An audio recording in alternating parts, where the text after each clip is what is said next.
La même question me revient systématiquement. Pour vous, quel est le plus beau pays du monde? Oui, mais à quel égard? Pour la culture, l'architecture, la gastronomie? Si vous me demandez de nommer le plus renversant, le plus déconcertant, le plus sidérant, alors je vais vous répondre sans hésiter, l'Inde.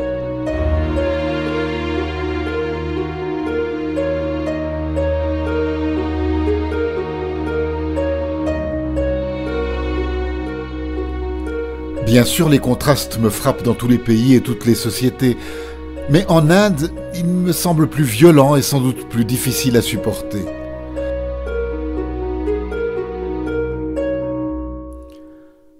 À Bombay, il n'y a rien à visiter, mais tout est à voir. J'enjambe la pestilence d'un égout à ciel ouvert, je pousse un portail rouillé, traverse une cour surpeuplée d'enfants rieurs, et me voici dans le repère d'un artiste, au bout d'un coupe-gorge sans issue. Encombré de statuettes, de curieux outils, de tableaux illustrant l'impénétrable panthéon hindou, l'atelier m'apparaît plutôt sombre. Et cette relative pénombre met en valeur la représentation d'un Ganesha, vous savez, cette divinité à tête d'éléphant sur un corps d'homme, éclairé par quelques lumignons autour desquels se consument des bâtons d'encens. Alors arrive le maître des lieux, il m'offre le thé dans des verres colorés, présentés sur un plateau métallique au motif de lotus. Beaucoup d'acier inox dans la vaisselle indienne, et bien d'autres paradoxes dans la décoration. Je ne m'étonne plus de trouver un lavabo dans un luxueux salon particulier. Accroupi en tailleur comme un maître de yoga, sur une natte usée, un disciple est en train de sculpter une longue corne de buffle. La partie pointue est retenue entre ses orteils comme dans un étau.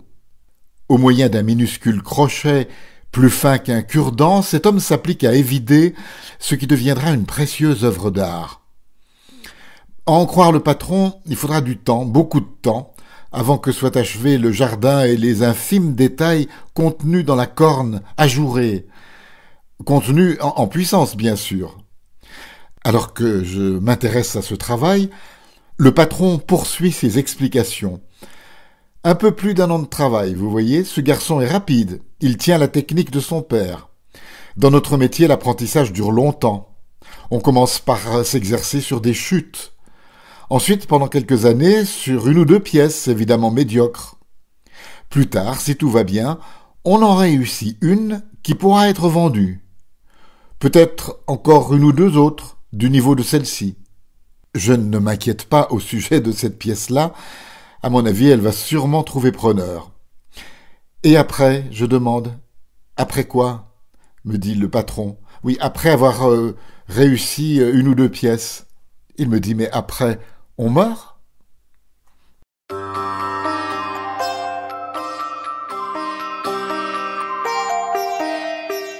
Il y a au moins 30 ans, je débarque pour la première fois à Bombay.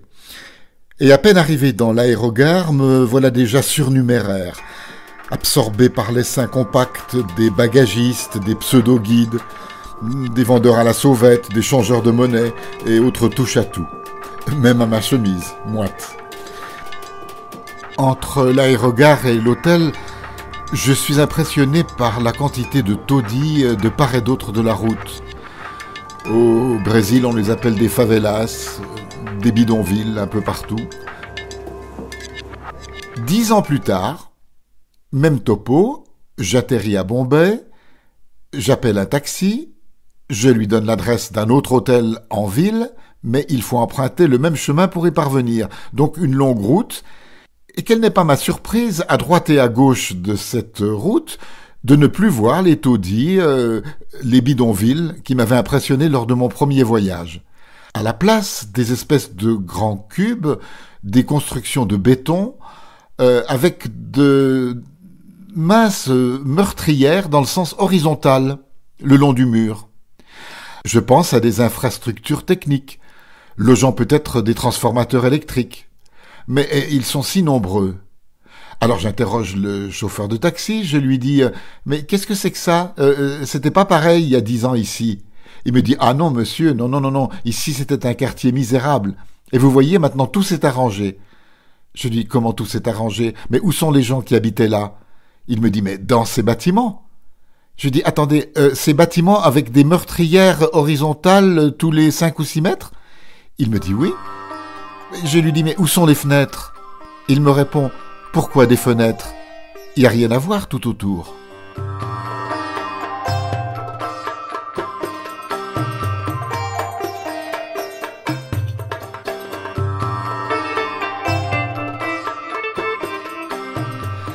Donc, il s'agissait de clapiers, quel autre nom leur donner, avec juste ce qu'il faut pour amener une petite aération.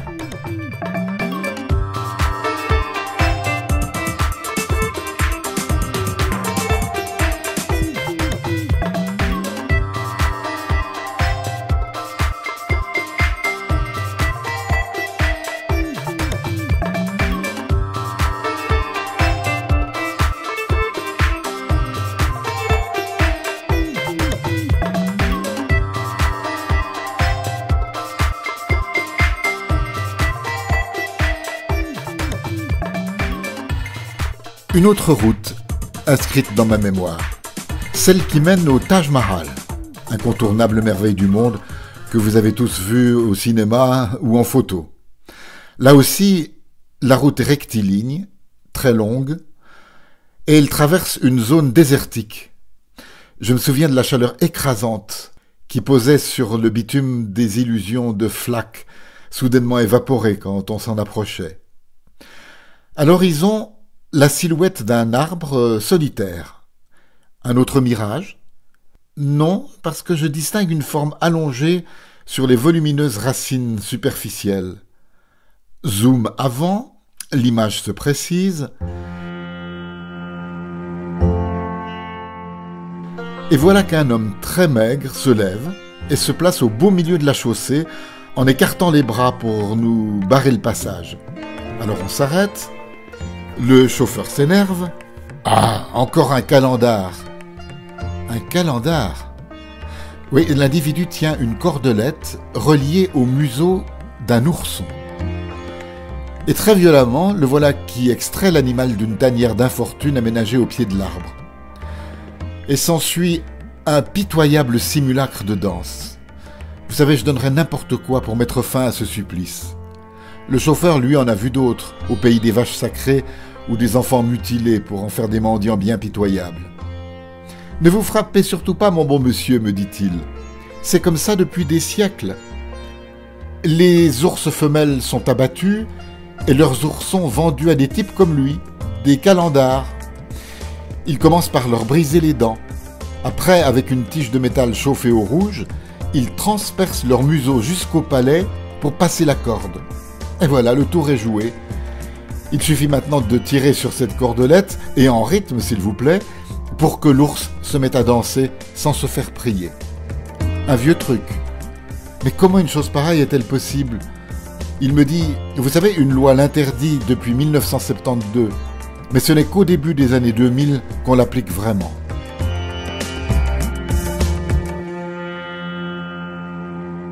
Alors ne me demandez pas de vous décrire ici le mausolée d'Agra, le fameux Taj Mahal. Sur le film sensible de ma mémoire, il y aura toujours au premier plan une perle de sang suintant des narines d'un animal martyrisé.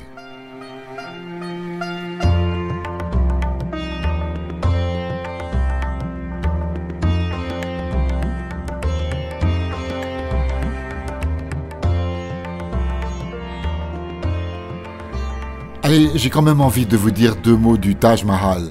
Mais je ne vous en parlerai pas en décrivant l'image qu'il présente le plus souvent aux objectifs, c'est-à-dire la face de cet incroyable mausolée.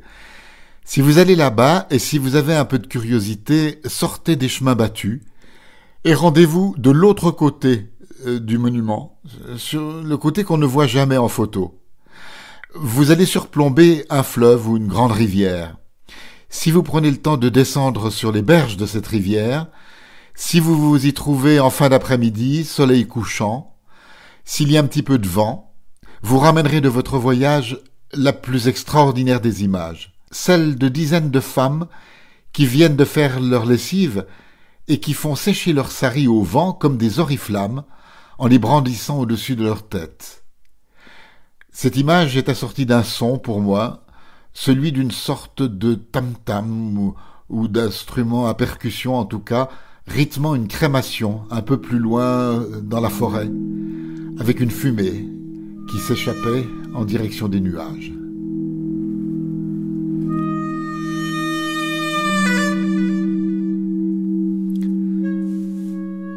Je vous l'ai dit, l'Inde, c'est le royaume des contrastes, le plus beau, le plus laid, le plus riche, le plus pauvre.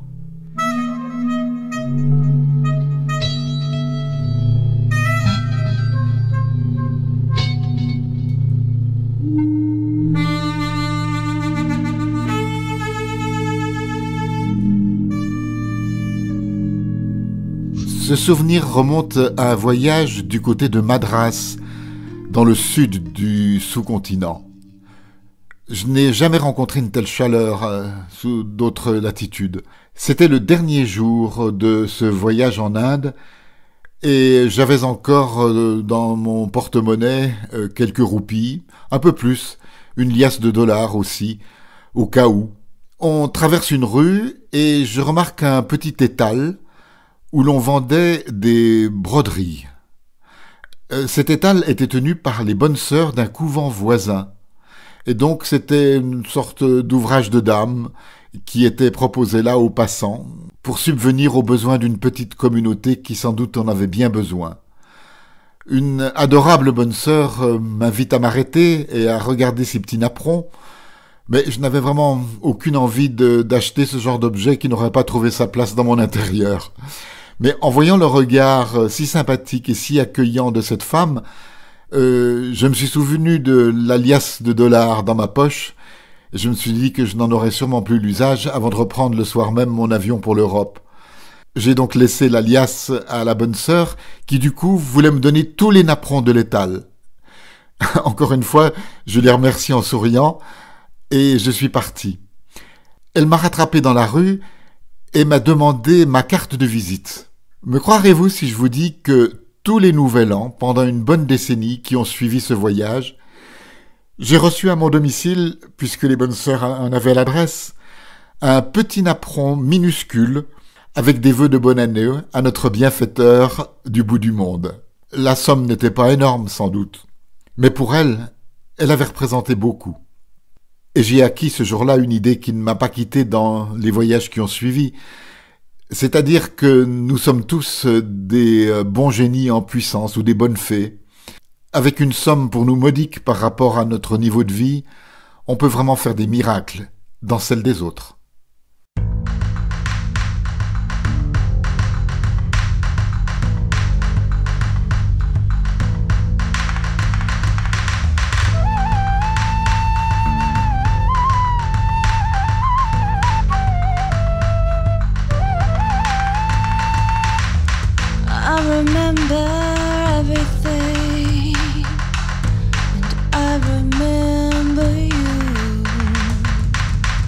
a 24-ton elephant hiding in the corner of the room.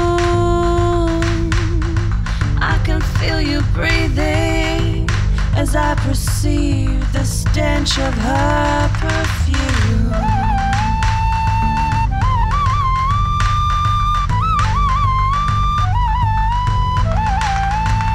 As far as I'm concerned, it's an unnecessarily heady brew.